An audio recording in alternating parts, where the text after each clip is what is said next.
Master, with anguish of spirit, I bow in my grief today. The depths of my sad heart are troubled. Awaken and save, I pray. Torrents of sin and of anguish sweep o'er my sinking soul. And I perish, dear Master. Oh, hasten and take control. Une étudiante écoutait attentivement la description qu'un prédicateur faisait des beautés et des avantages de la nouvelle terre. Les promesses lues dans la Bible lui paraissaient trop belles pour être vraies. Dieu lui-même sera avec eux. Il essuiera toute larme de leurs yeux, et la mort ne sera plus, et il n'y aura plus ni deuil, ni cri, ni douleur. Aucun habitant ne dit « Je suis malade ». Impressionnée, la jeune fille s'écria « C'est merveilleux, mais pasteur, je suis plus intéressé par le présent que par une promesse de recevoir un jour un gâteau dans le ciel. Dieu ne s'intéresse-t-il pas à ce qui m'arrive maintenant? Dois-je attendre d'être au ciel pour avoir la santé et le bonheur? Aujourd'hui, quand on considère l'importance des frais médicaux, on constate que la maladie est le luxe le plus coûteux du monde. Est-ce vraiment important de bien se porter? Interrogez les malades du cancer ou des victimes d'un infarctus. Demandez aux parents d'enfants atteints de leucémie ou à des vieillards déformés par l'arthrose. Ils vous diront que la santé n'a pas de prix. C'est une bénédiction qu'on apprécie vraiment que lorsqu'on la perd. Dieu s'intéresse à notre santé et à notre bonheur présent. Dans l'évangile de Jean, nous lisons « Bien-aimé, je souhaite que tu prospères à tous égards et sois en bonne santé. » Jésus dit « Moi, je suis venu afin que les brebis aient la vie et qu'elles soient dans l'abondance. » Jésus souhaite que nous vivions notre vie intensément. Pendant des décennies, les Juifs orthodoxes représentaient des cas étonnants pour la recherche médicale. Leur taux de mortalité par le cancer était bien inférieur à celui des autres citoyens. On constatait aussi qu'ils étaient moins touchés par d'autres maladies graves. La question se pose, le peuple juif jouit-il d'une hérédité qui lui offre l'immunité contre certaines maladies?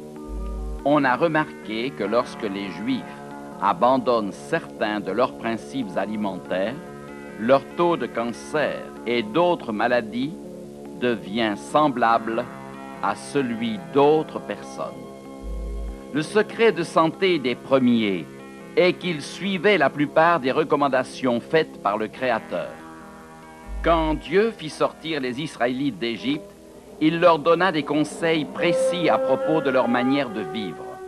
Après avoir exposé ses plans pour le maintien de la santé, il leur fit une remarquable promesse.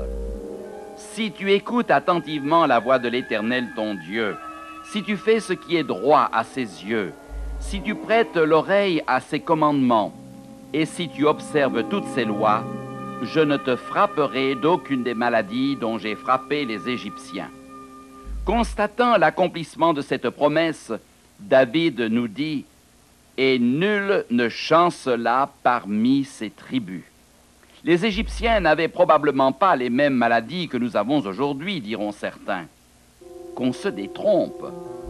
Une équipe de spécialistes du monde entier s'est réunie en Angleterre en 1975 dans le but de pratiquer des autopsies sur les momies égyptiennes reposant dans un musée. Ces momies datent de 1900 avant Jésus-Christ. Les découvertes furent étonnantes. Les Égyptiens de cette époque souffraient de maladies communes à l'homme moderne. Maladies cardiovasculaires, cancer, arthrose, hépatite, tétanos, trichinose, etc.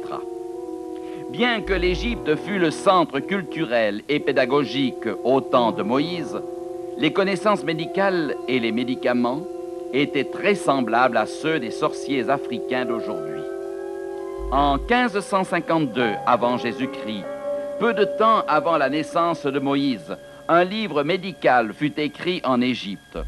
On y trouve une liste de traitements et de remèdes pour de nombreuses maladies, infections et accidents. Lors de la pénétration d'un corps étranger dans la chair, il est recommandé une friction avec un liquide fait de sang de verre et d'excréments de cheval. Rien d'étonnant qu'il y eut une multiplication des décès. Pour une morsure de serpent, on devait boire de l'eau qui avait traversé une idole. Pour quelqu'un qui devenait chauve, il fallait se frotter le crâne avec un tonique à base de farine provenant de sabots de chevaux, de bourgeons de palmier dattier et de talons de chien bouillis dans de l'huile. La Bible dit que Moïse fut instruit dans toute la sagesse des Égyptiens. Toutefois, pas une seule fois dans ces livres, vous ne trouverez prescrite une des recettes médicales égyptiennes. Pourtant, les écrits de Moïse sont remplis d'instructions, de lois et de règles concernant l'éducation sanitaire, les mises en quarantaine, l'hygiène personnelle et l'alimentation. Les Égyptiens, comme beaucoup de médecins aujourd'hui, ne s'occupaient que de la guérison. Dieu a préconisé des règles de prévention.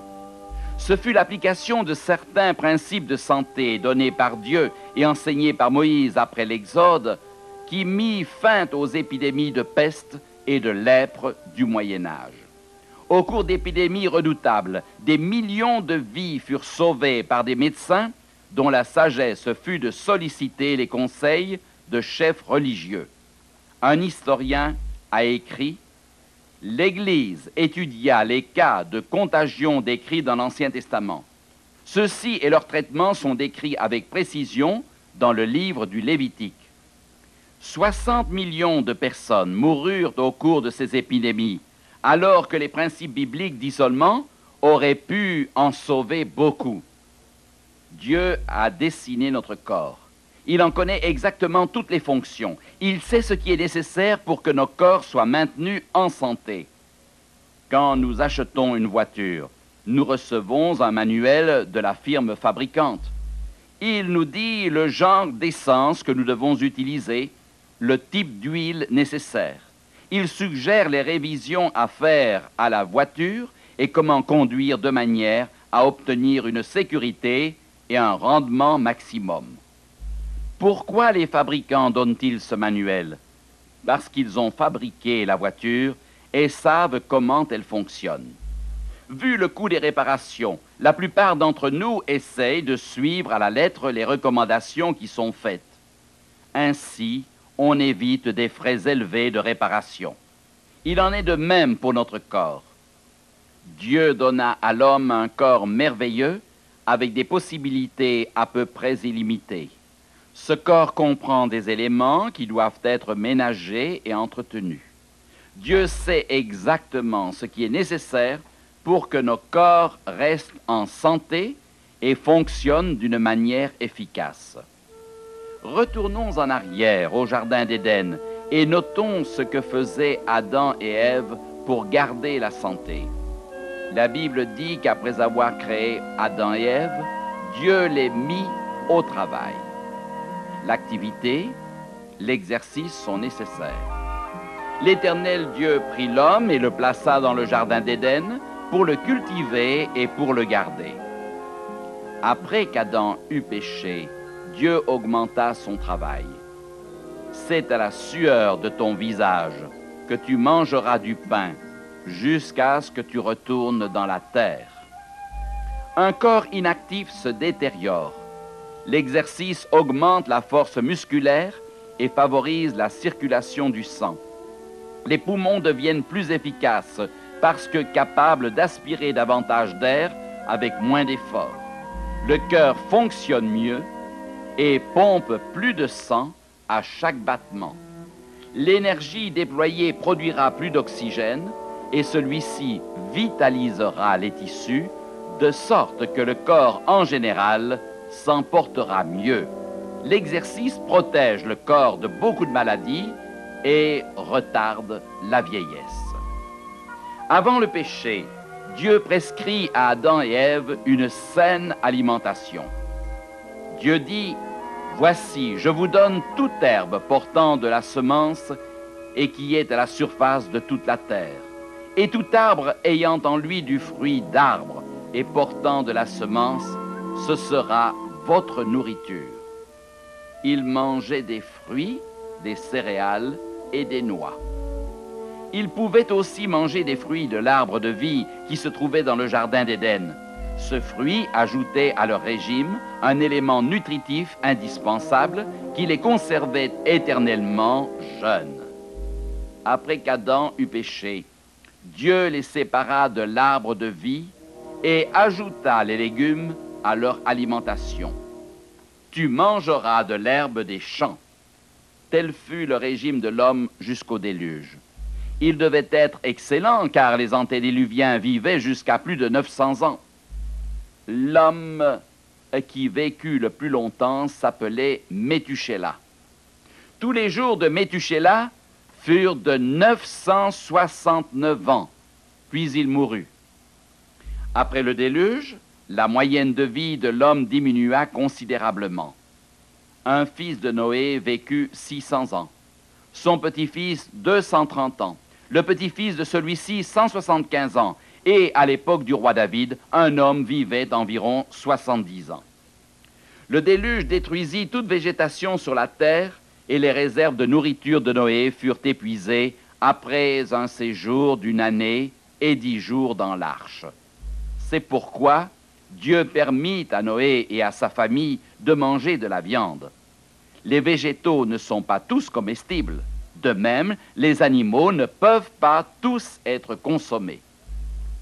Les êtres humains ne mangent pas les chardons, les rats, les serpents, les chats, la ciguë, les champignons vénéneux, etc. Dieu spécifia les plantes, les fruits et les animaux comestibles. Dieu fit une distinction entre les animaux. Il en désigna certains comme étant purs et d'autres comme étant impurs. Il est intéressant de noter que cette distinction ne commença pas au temps de Moïse. Dieu, en dirigeant les animaux vers l'arche, indiqua clairement ceux qui étaient purs et ceux qui étaient impurs. Tu prendras auprès de toi 7 couples de tous les animaux purs, le mâle et sa femelle. Une paire des animaux qui ne sont pas purs, le mâle et sa femelle. Il est évident que Noé connaissait tous les animaux, les purs et les impurs, sinon Dieu ne lui aurait pas donné de telles instructions. La liste des animaux, les comestibles et ceux dont la viande ne devrait jamais être consommée, se trouve dans Lévitique 11 et Deutéronome 14. Après avoir délivré les Israélites d'Égypte, Dieu indiqua à Moïse des principes de diététique et énonça des règlements pour protéger leur santé. Dans le livre du Deutéronome, au chapitre 14, Dieu classifie les animaux, la volaille et les poissons. Voici les animaux que vous mangerez: le bœuf, la brebis et la chèvre, le cerf, la gazelle et le daim, le bouquetin, le chevreuil, la chèvre sauvage et la girafe. Remarquez maintenant comment Dieu dit que l'on peut distinguer un animal pur d'un animal impur. Vous mangerez de tout animal qui a la corne fendue, le pied fourché et qui rumine. Dieu dit que si l'animal rumine et a le sabot fendu, il est comestible. Mais certains ruminent et n'ont pas le sabot fendu. Le chameau, le lièvre et le daman qui ruminent, mais qui n'ont pas la corne fendue. Vous les regarderez comme impurs. Vous ne mangerez pas le porc qui a la corne fendue, mais qui ne rumine pas. Vous le regarderez comme impur. Vous ne mangerez pas de leur chair, et vous ne toucherez pas leur corps mort. Si vous étudiez attentivement cette liste d'animaux, vous constatez que le porc est déclaré impur. Dieu n'indique pas d'une manière arbitraire la nourriture de l'homme. Il donne des instructions en sachant ce qui risque de provoquer des maladies. Ces conseils sont consignés par écrit. Il ne refuse aucun bien à ceux qui marchent dans l'intégrité. Mais, dira-t-on, pourquoi Dieu ne nous permet-il pas de manger la viande de porc? Voici quelques précisions au sujet de celle-ci. Les détritus mangés par le porc sont digérés et convertis en viande en quelques heures.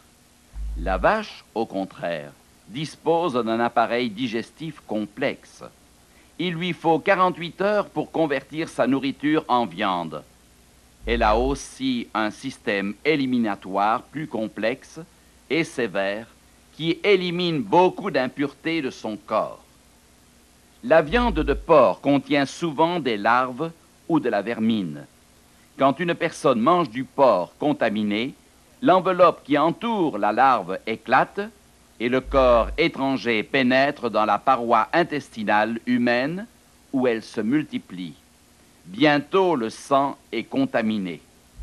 La trichinose peut déclencher de sérieux troubles physiques. Souvent, cette maladie est faussement diagnostiquée comme étant de l'arthrose ou un empoisonnement alimentaire. La trichinose n'est pas seulement une maladie de notre temps, mais des autopsies pratiquées sur des momies égyptiennes témoignent de l'infection des corps par la trichine.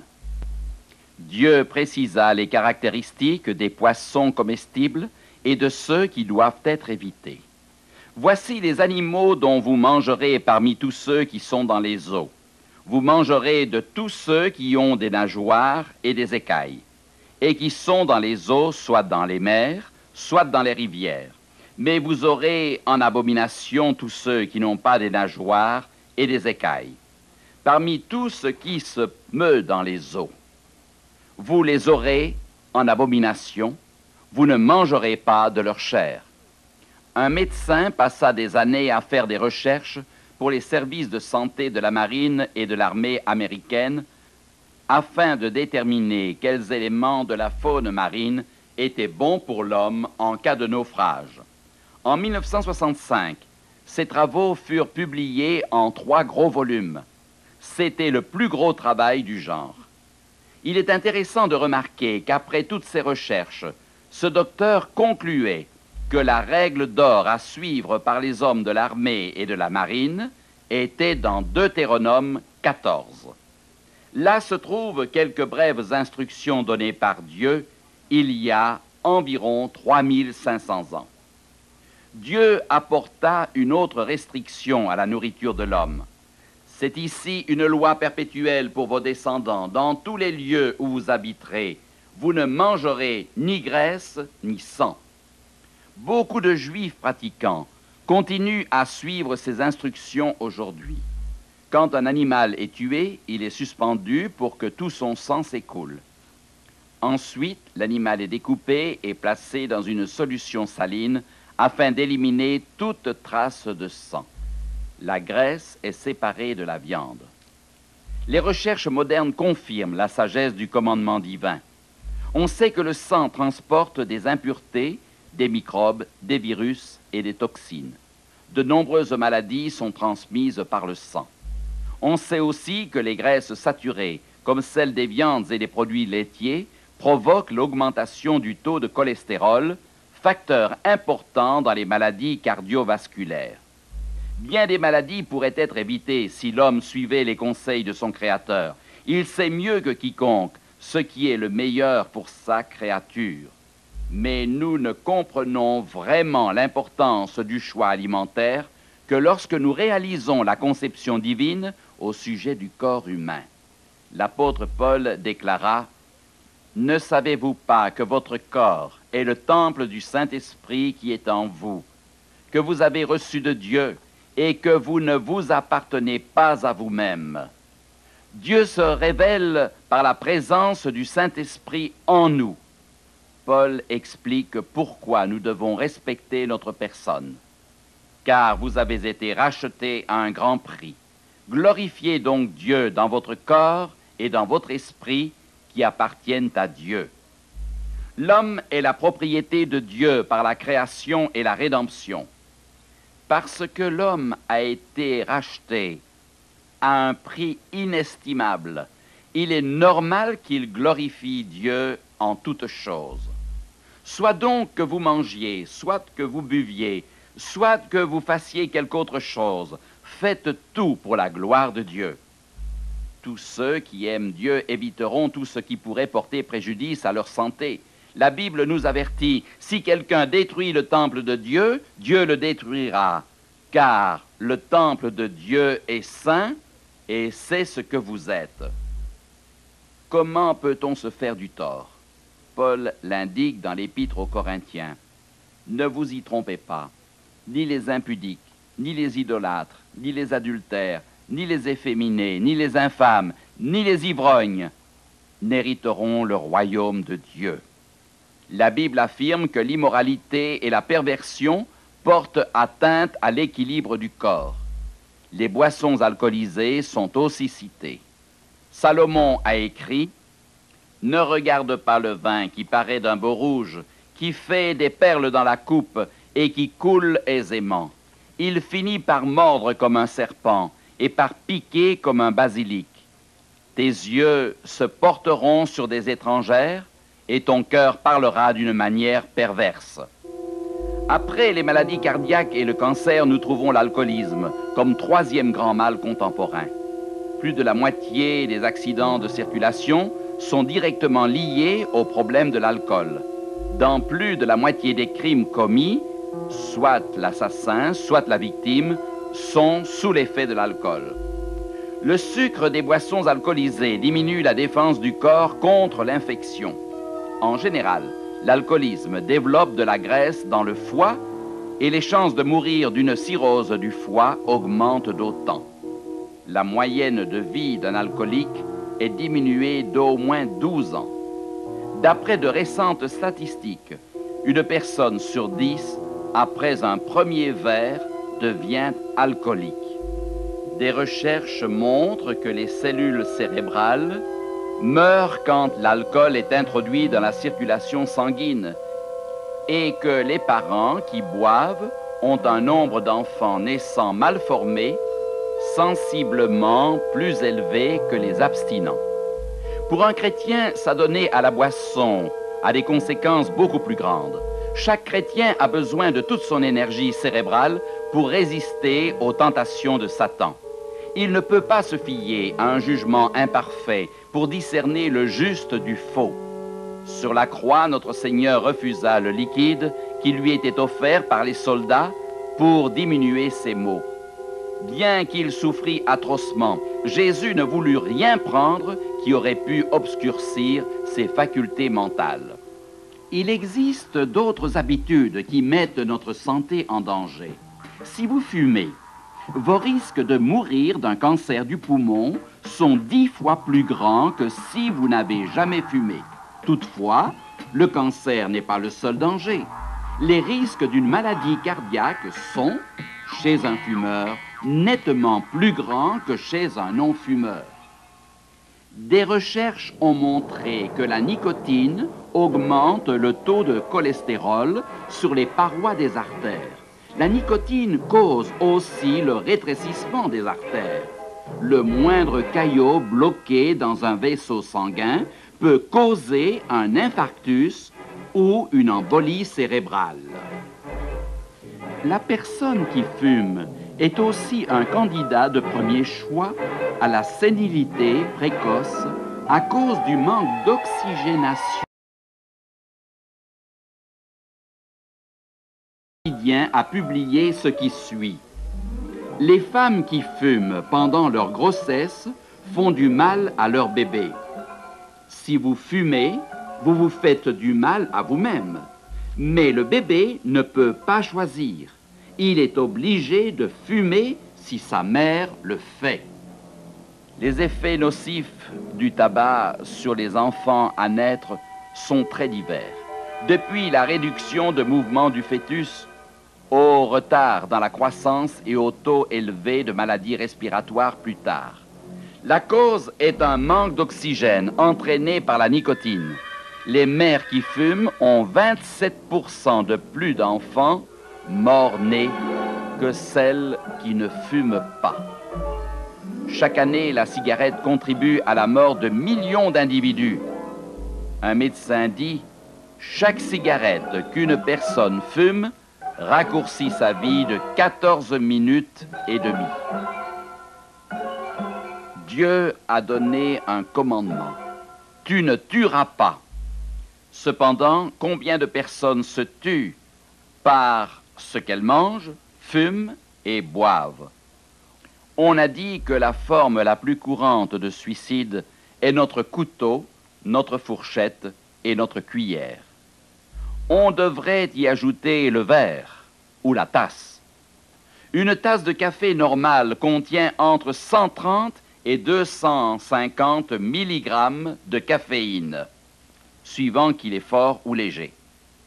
La caféine est définie par la médecine comme un stimulant et un poison.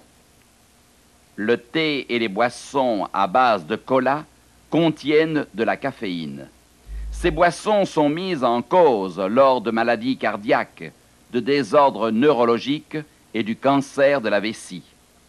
Si quelqu'un parmi vos connaissances s'injectait régulièrement quelques milligrammes de caféine dans les veines, ne penseriez-vous pas qu'il est toxicomane? Certes, or beaucoup se droguent en buvant du café ou des boissons à base de cola. Nombreux sont ceux qui, chaque jour, ingurgitent des drogues qui tuent. La vraie tempérance serait-elle l'abstinence de tout ce qui a bon goût? Nullement. Nous constatons cependant que beaucoup de personnes consomment des choses agréables au goût, mais préjudiciables à la santé. Lorsque le cœur doit travailler davantage parce que nous sommes trop gros, les reins, le foie et les poumons sont surmenés. Les personnes obèses souffrent de 16 maladies de plus que les personnes normales. L'un des réels ennemis de la santé est la consommation abusive de sucre raffiné.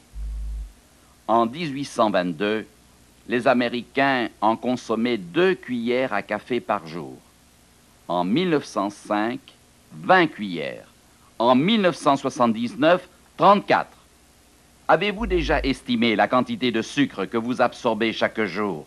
Vous en seriez sans doute surpris. Notons simplement quelques produits qu'une personne moyenne mange quotidiennement. Une part de tarte contient 14 cuillères à café. Une bouteille de boisson gazeuse, 8. Une plaque de chocolat, 7. Une coupe de glace, 24. Un beignet, 6. Une crêpe avec de la confiture, 15. Des céréales sucrées, 6. En plus des problèmes dentaires et de poids, si vous mangez du sucre quand vous êtes malade, votre corps aura plus de difficultés à combattre l'infection. Le sucre diminue le nombre de cellules qui digèrent les bactéries. Il est un élément qui amoindrit la résistance aux infections. Dieu désire que nous prenions grand soin de nos corps afin que nous puissions jouir de la vie de la meilleure manière possible. Il veut que nous soyons des personnes responsables, heureuses et pures. Il veut que nous jouissions de la vie dans toute sa plénitude. La durée et la qualité de notre vie dépendent de notre assiduité à suivre les instructions divines. Nous devons mener une vie équilibrée dans le travail, la détente et le repos.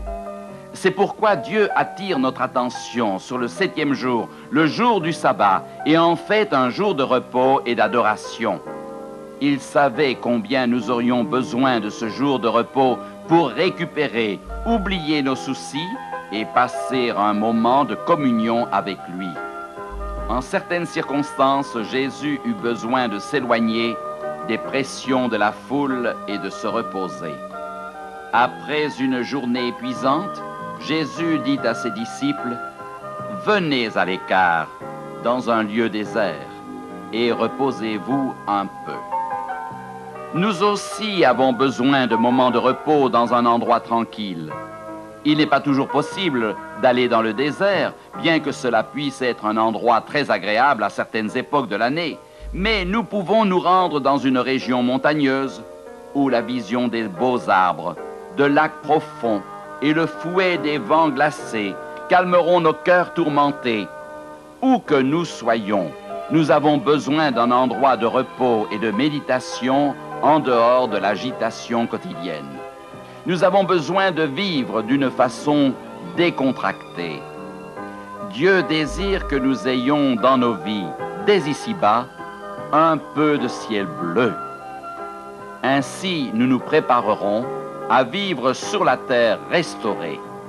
Là, toutes les maladies et tous les maux seront bannis pour toujours. Reconnaissant que ces conseils sont précieux, il en est qui diront « Mais j'ai certaines habitudes que je ne peux pas modifier. » Voici une bonne nouvelle. Dieu ne s'attend pas à ce que nous fassions tout par nous-mêmes. Sans moi, vous ne pouvez rien faire. Par nous-mêmes, nous ne pouvons surmonter nos mauvaises habitudes. Mais il nous est précieux de savoir que Jésus est toujours prêt à nous aider. Paul connaissait le secret de la victoire. Je puis tout par celui qui me fortifie. C'est seulement avec son aide que nous pouvons vivre d'une manière saine et heureuse dès maintenant. Vivons donc selon les conseils de notre Créateur. Et un jour, très proche, nous apprécierons la vie éternelle sur une terre complètement restaurée pour le bonheur des enfants de Dieu.